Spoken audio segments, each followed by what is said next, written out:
you'd go assemble them or load them and shit, and it was really crazy. Wild.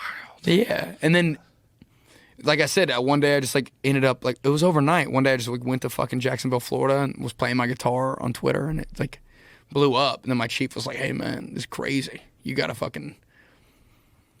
This is a conflict of interest, man. Right. You can't." Because You're I was famous. Like, yeah, I was like, I think they were scared that I would show up to work and just be like, "Fuck you guys, man. I don't need this." You know, it never happened. I would never do that because I was so devoted to being in the Navy. But they thought they were losing all power over you. Exactly, which is crazy to think about, man. And I had this fucking my gunner one day comes up to me and he's like, "Hey man, this is getting crazy. You got to get out of the Navy."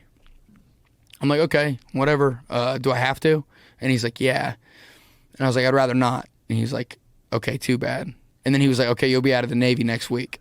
And I'm like, "That's crazy. All right, been doing this for 8 years now." And then it took 8 months to process me out of the Navy. And it was crazy because every day I would go into work and think like, "Oh, this is my last day in the Navy. Cool. For 8 months. This is my last day. You got to work as hard as you possibly can, man. Make it count, make it count, make it count." And every day I'd go in and just bust my ass.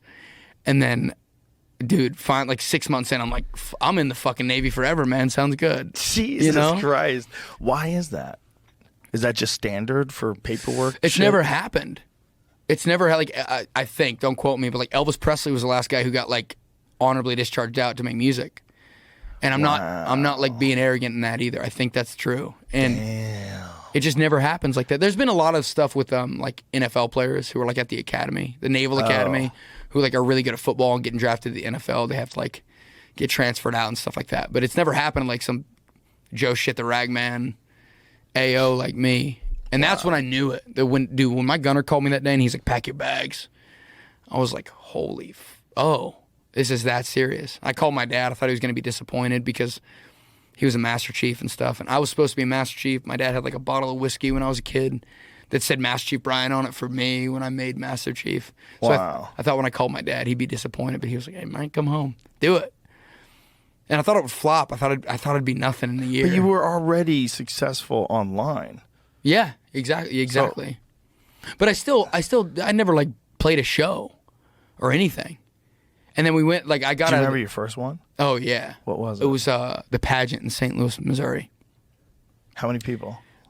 It wasn't the very first one. This is unfair to say. Like, my best friends in Washington when I was in the Navy, I used to play at this place called, I used to play, like, shitty acoustic sets at this place called Off the Hook, where, like, all the sailors went, like, on the weekends and shit. They had, like...